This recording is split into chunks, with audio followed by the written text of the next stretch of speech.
If you're learning jazz guitar, and especially if you're working on comping songs, then you probably realize that there's a lot more to it than just knowing the right chords. In this video, I'm going to go over a comp that I played and transcribed on a 12-bar blues in a medium tempo. And I'm of course going to show you what voicings I'm using, but I'm also going to talk a lot more about how I'm playing the chords, what I'm doing to color it, adding arpeggios and top note melodies. And actually, you'll be surprised how rarely I just play the chord. My name is Jens Larsen, learn jazz, make music. Let's first check out what I'm playing with the transcription, and then I'm going to break down 5 of the techniques that I'm using, which are really taking this from just being somebody playing some chords to an interesting piece of music.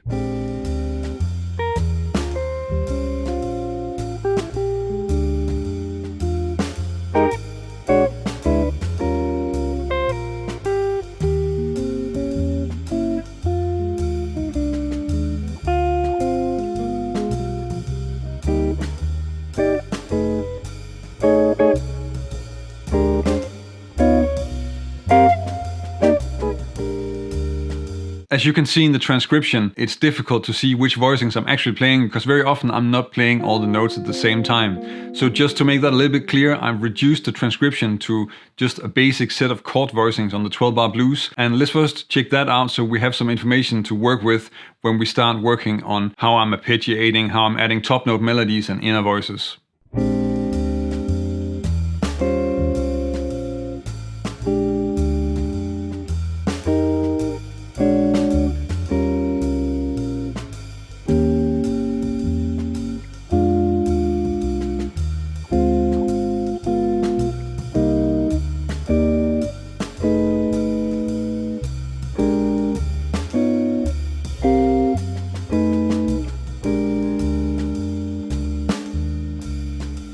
I would imagine that if you're already familiar with a B-flat blues, then you can probably also recognize most of the chord voicings that I'm using. But if there are some that you don't recognize and you want to analyze what's going on, the easiest way to do that is probably just to play the voicing and then try to put the root under it. Then maybe it makes a lot more sense. For instance, the first voicing I'm playing, which is the magic chord, so in fact it's a major 7 flat 5 voicing, but in this case it's an A flat major 7 flat 5, and then with a B flat in the bass, like this.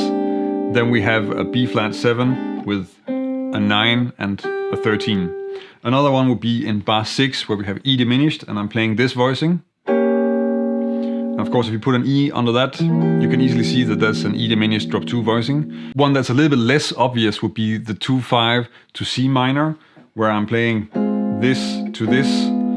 But if you look at this one, the first one's pretty clear because that's clearly a D half diminished, and what's happening here is it's a 2-5, so really the only thing I'm changing when I'm going from the 2 to the 5 is that I'm taking the 7th and moving it down to the 3rd of the dominant, and then I have this voicing for the G7, and you can look at that as being a G7 flat 9 like this. You can of course also look at it as just being a diminished chord that I'm using for a G7. In the first 2 bars you can see that I'm not really connecting the chords, so I'm going from this B flat 7 voicing up to this E flat 7 voicing. And really what's happening here is that I'm first just playing this voicing, and then I'm focusing on playing a melody that's gonna take me to the next chord. So I'm playing and then adding the chord here, actually arpeggiating it, so and moving on back to B flat 7. So what becomes important here is really not the voice leading from this one to this one. It's not horrible, but it's not clearly not what's in focus here. What is in focus is that I'm playing this sound and then I start a melody that takes me up here, and then I'm adding a chord under that. Another example of the same kind of technique is when I'm going from E flat 7 to E diminished.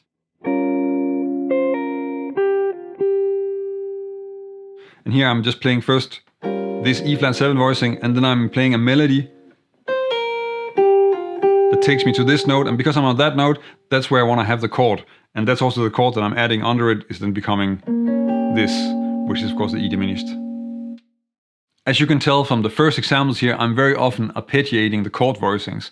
And that's really just a way to sort of spread the energy out across the bar and not just play the chord once. That's a very efficient way of creating movement in comping. Let's first just look at 2 fairly basic examples of this, then one that's a little bit more involved. And that's going to lead us into the next section where this starts to become like counterpoint or a counter melody or an inner voice.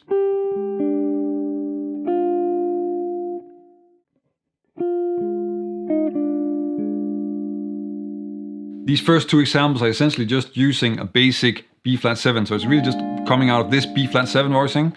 And the first one is this. And it's really just playing the notes one at a time and then going on with the melody. The second one is a little bit more involved because here I'm first playing the melody note and then down to the 7th. Then I'm actually adding a note here, like a sus4 that I'm resolving right away. But in that way, I'm just spreading out the chord across the entire bar and not just playing a short stab. And a little more advanced version of this is when I'm on the E diminished.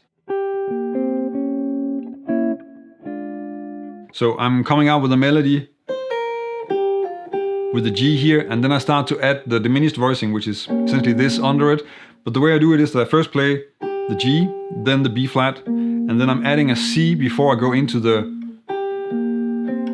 D flat, and that way sort of starting to work with something that's becoming more of a counter melody and not just a way of playing the chord. I think it's also worth noticing that I actually have some really strong voice leading going on when I'm going from E diminished back to the B flat 7, but the way that I'm playing the chords, that's a little bit hidden. So when I played the E diminished like this, I use this voicing, and actually that resolves to this B flat 7, but because I'm arpeggiating it, then you don't really see that that's happening, but the voice leading is pretty strong here.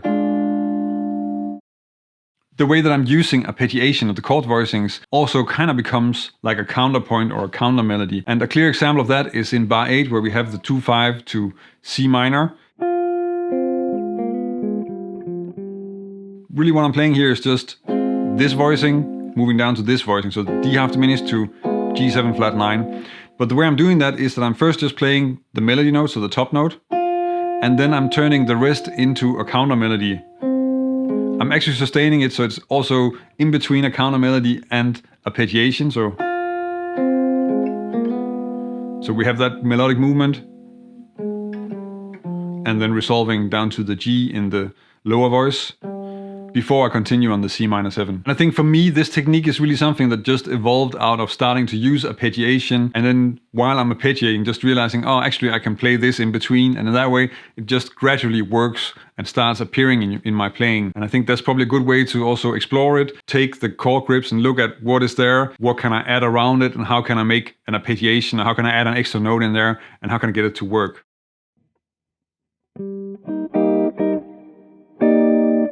Being efficient is something that's, of course, always important when it comes to playing a musical instrument or making music, but it's especially important when it comes to comping. And that's because you always want to be able to react to what's happening around you. So you don't want to spend all your energy on just technically executing the chords.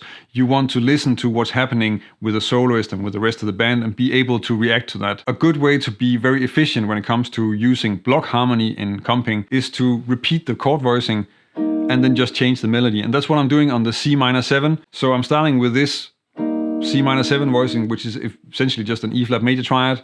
And then I'm playing the E flat major triad as a melody on top of it. So, and then ending on the D up here. And because I'm repeating the chord voicing so many times, that's a lot easier to execute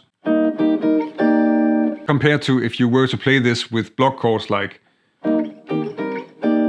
which is a lot more cumbersome and sounds heavier. This works better as a comping, it's a lot more smooth, and most importantly, it's very easy to play. Since you're improvising when you're comping, then you can actually also improvise with the harmony and start changing the chords a little bit when you're comping. And that's what I'm doing actually twice in the turnaround of the 12-bar blues. So the first part is, of course, just a basic B flat 7, and then where usually you would have a G7, then I'm moving up to this voicing, which is a D flat 7. At least that's how I'm thinking about it. It will work if the bass player is playing a G, it'll still just sound like a G altered, because that's essentially the same. But when I'm playing it, I'm thinking D flat 7, and I'm also really emphasizing that D flat.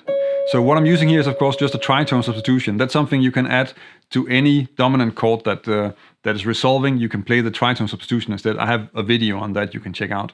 But in this case, it's also important that the note that I want to have out here is actually that D flat, because that's really a part of the blues sound. So that's why I want to have that, and I also want to have it in the top of the chord, and that's how I'm using it. And this is another example of how context is everything when it comes to harmony and music, because this note actually has an extra meaning. It's not just a tritone substitution.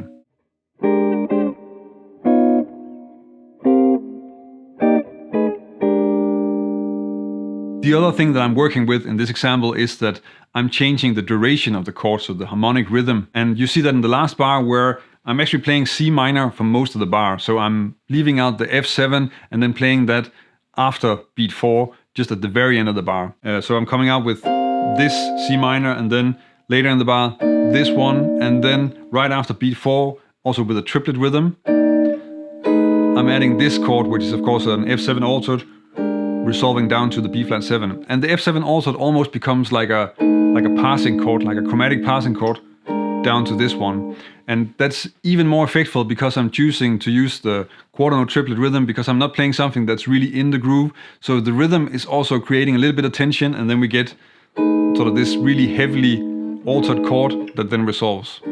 Most of the voicings that I'm using when I'm improvising and comping in this video are actually drop 2 voicings. And most of the voicings that are not drop 2 voicings can actually be seen as derived from drop 2 voicings. So studying drop 2 is something that is extremely useful and very practical, and it is something that you want to have in your system and in your playing, and also be very flexible with. And if you want to develop that, then check out this video where I'm going over some drop 2 voicings, adding passing chords and different extensions on the song Sad and All, which is going to give you a lot of material that you can work with this type of voicing.